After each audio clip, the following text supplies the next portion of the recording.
Hello friends, welcome on my YouTube channel. आज हम आपको बताने जा रहे हैं हाइपरटेंशन के क्या सिम्टम्स होते हैं और उसके क्या लाइफस्टाइल मॉडिफिकेशंस होते हैं, क्या डाइट के अंदर मॉडिफिकेशन कर सकते हैं और व्हाट इज़ द ट्रीटमेंट। आइए हम जानते हैं कि उसके सिम्टम्स क्या होंगे। जनरली तो वैसे तो कोई सिम्टम नहीं होते हैं, लेकिन हेडेक में भी देखने को मिल सकता है back side of the head में, जो कि ओसिपिटल एरिया होता है अपना, या फिर स्वेटिंग देखने को मिल सकता है पेशेंट को, या फिर पैल्पिटेशन देखने को मिल सकता है जिसके अंदर पेशेंट की हार्ट बीट्स तेज होंगी, या फिर पेशेंट को चक्कर आना या फिर ऐसी प्रॉब्लम पेशेंट बता सकता है। ये कुछ बेसिक सिम्टम्स हैं जो कि हो सकते हैं, ज़रूरी नहीं है हो ही, लेकिन हो सकते हैं ये। इसके साथ में कॉम्प्लिकेशंस क्या होते हैं कि अगर हाइपरटेंशन हो गया, ब्लड प्रेशर काफ़ी ज़्यादा हाई हो गया, तो उसके कॉम्प्लिकेशंस क्या होंगे। जहाँ पे प्लाक बना है, जहाँ पे ट्राइग्लिसराइड्स का, फैट्स का डिपोजिशन हुआ है, उनके आगे आर्टरीज के अंदर ब्लड सप्लाई नहीं हो रहा है, तो वहाँ पे टिश्यू डेथ हो सकती है, स्ट्रोक हो सकता है, या फिर किसी हार्ट की आर्टरी को ब्लॉक कर दिया गया है तो वहाँ पे हार्ट अटैक की कंडीशन आ सकती है, या फिर हाइपरटेंसिव रेटिनोपैथी हो सकती है। मतलब पेशेंट सडनली ब्लैंक हो जाएगा सब कुछ और अंधा हो जाएगा, उसको सब कुछ काला काला दिखेगा। एंड हाइपरटेंसिव नेफ्रोपैथी हो सकती है, जो कि किडनी के अंदर प्रॉब्लम हो सकती है ये। इसके बाद में कॉम्प्लिकेशंस के बाद में हम जानते हैं कि मॉडिफिकेशंस क्या क्या करने होंगे। वो सारी चीज़ें अपने को कम करनी होंगी जिनकी वजह से ब्लड प्रेशर हाई हो रहा है। जैसे सॉल्ट है, सॉल्ट को डेली रूटीन की लाइफ में कम करना होगा, और जो भी सॉल्ट यूज हो रहा है खाने के अंदर वो ब्लैक सॉल्ट यूज करना होगा, वाइट सॉल्ट बिल्कुल ही कम कर देना होगा। जनरली डाइट के अंदर जो सॉल्ट होता है वो तो 20% सॉल्ट ही होता है हमारे पर डे का, लेकिन उसके अलावा भी डेली लाइफ के अंदर जैसे बाहर का खाना खाते हैं तो 80% सॉल्ट होता है, वो उससे इंटेक होता है। जैसे स्नैक्स के अंदर पकोड़े वगैरह है, तली हुई चीज़ें हैं, ग्रिल्ड फूड है, या फिर कचौरी है, समोसे हैं, समथिंग फास्ट फूड टाइप जो भी खाना होता है उसके अंदर सॉल्ट की मात्रा काफ़ी ज़्यादा होती है, जो कि काफ़ी नुकसानदायक होती है। बाहर की चीज़ें खाना सबसे पहले अवॉइड करना होगा पेशेंट को, अगर किसी को बीपी की प्रॉब्लम है तो, ब्लड प्रेशर की प्रॉब्लम है तो। सेकेंडली कि उसको एक्सरसाइज करनी होंगी। एक्सरसाइज के अंदर भी कौन सी एक्सरसाइज करनी होंगी? कार्डियो एक्सरसाइजेज करनी होंगी, जिससे ऑल ओवर बॉडी की एक्सरसाइज हो और हार्ट रेट फास्ट हो, हार्ट रेट तेज हो। ऐसी एक्सरसाइज जैसे साइकिलिंग है, रनिंग है, स्विमिंग है, ऐसी एक्सरसाइज करनी होंगी।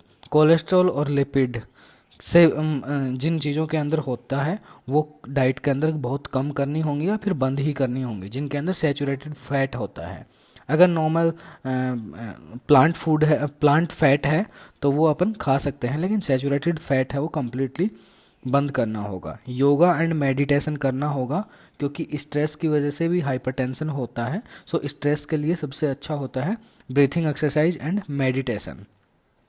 स्मोकिंग और अल्कोहल दोनों को ही बिल्कुल बंद करना होगा, या फिर अगर कोई नहीं छोड़ सकता है तो उसको बिल्कुल ही कम करना होगा लाइफ के अंदर। ये थे लाइफ स्टाइल मॉडिफिकेशंस, जिनसे कैसे बचा जा सकता है या फिर कैसे उनको अवॉइड किया जा सकता है अपनी डेली रूटीन लाइफ से। अब हम आते हैं कि डाइट के अंदर क्या होना चाहिए।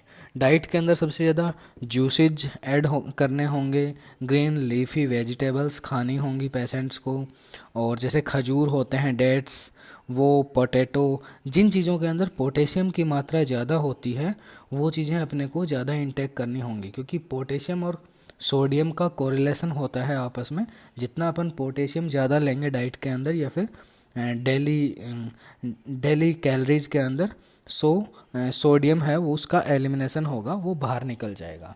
बाकी होम रेमेडीज़ क्या हैं कि हम घर पे कौन कौन सी चीज़ों को खाएं पिएं तो उनसे ये ठीक रह सकता है या फिर कंट्रोल रह सकता है, बीपी ज़्यादा हाइपरटेंशन की प्रॉब्लम नहीं हो सकती है। सबसे पहले है स्पिनच, जिसको बोलते हैं अपन पालक बोलते हैं, या फिर फिश खाने के अंदर ऐड करनी होंगी, या फिर गार्लिक खाने के अंदर ऐड करना होगा। गार्लिक को वैसे भी खा सकते हैं, लेकिन अगर खाने के वैसे किसी से नहीं खाया जा सकता है, या फिर खाने के अंदर कोई प्रॉब्लम हो रही है, अच्छा टेस्ट नहीं लग रहा है, तो खाने के अंदर ऐड कर सकते हैं, सब्जी वगैरह के अंदर, जिसके अंदर सल्फ़र काफ़ी प्रचुर मात्रा के अंदर होता है, जो कि हेल्प करता है अपने को बीपी कंट्रोल करने के अंदर। ब्लैक पेपर को अपन वाटर के अंदर डाल के या फिर सब्जी के अंदर डाल के वो भी खा सकते हैं। आंवले को मॉर्निंग के अंदर अपन खा सकते हैं। और जैसे ब्लैक तिल, जो काले तिल होते हैं, उनका भी अपन सेवन कर सकते हैं, जो कि बीपी को कंट्रोल करने के अंदर काफ़ी हेल्पफुल होते हैं। लेकिन काले तिल सर्जरी के बाद में ना खाएं, और जिनका ब्लड प्रेशर लो है वो पेशेंट ना खाएं, और डायबिटिक पेशेंट ना खाएं। काले तिल के बारे में ये अपने को सावधानी बरतनी होगी। अब हम आते हैं ट्रीटमेंट के ऊपर कि अपना एलोपैथी के अंदर ट्रीटमेंट क्या होता है, अपन मेडिसिन्स क्या देते हैं। मेडिसिन्स के अंदर सबसे पहली चॉइस होती है लोगों की या फिर डॉक्टर्स की कैल्शियम चैनल ब्लॉकर, जिसके अंदर आती है एम्लोडिपिन वगैरह है। ये अपन इस ग्रुप की दवाइयाँ अपने पेशेंट को देते हैं, कैल्शियम चैनल ब्लॉकर। एक बात ध्यान में रखना होगा, अगर आपको ब्लड प्रेशर की प्रॉब्लम है और सीवियर कंडीशन है या फिर आप दवाई लेने जा रहे हैं, मेडिसिन फार्मासिस्ट से ना लें, उससे डॉक्टर से कंसल्ट करके ही दवाइयाँ लें। खुद अपने मन से दवाइयाँ ना लें, कोई भी वीडियो देख के या फिर कोई भी यूट्यूब वगैरह या फिर गूगल पे पढ़ के खुद अपने हिसाब से दवाइयाँ ना लें। कृपया डॉक्टर को दिखाएं, अपने चेकअप्स कराएं, ब्लड प्रेशर चेक करवाएं, सारे टेस्ट करवाएं, उसके बाद में ही दवाइयाँ लें डॉक्टर की सलाह से। सबसे पहली दवाई हमने बताई थी कैल्शियम चैनल ब्लॉकर ग्रुप की, जैसे एम्लोडोपिन वगैरह है।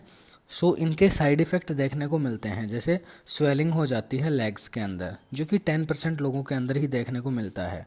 सेकंड दवाई है डायूरेटिक्स है। डायूरेटिक्स के अंदर क्या होता है, फ्यूरोसेमाइड होता है, टेरेसेमाइड होता है, हाइड्रोक्लोरोथियाजाइड होता है, स्पायरोनोलैक्टोन होता है, या फिर इंडेपामाइड होता है, जो कि वाटर लॉस करवाते हैं बॉडी से, और उससे ब्लड वॉल्यूम कम हो जाता है, और ब्लड वॉल्यूम कम होने से ब्लड प्रेशर की प्रॉब्लम ठीक हो जाती है। ACE इनहिबिटर्स, जिनके अंदर आती हैं एनालाप्रिल आती है, रेमिप्रिल आती है, कैप्टोप्रिल आती है, ये सब दवाइयाँ ACE इनहिबिटर ग्रुप के अंदर आती हैं।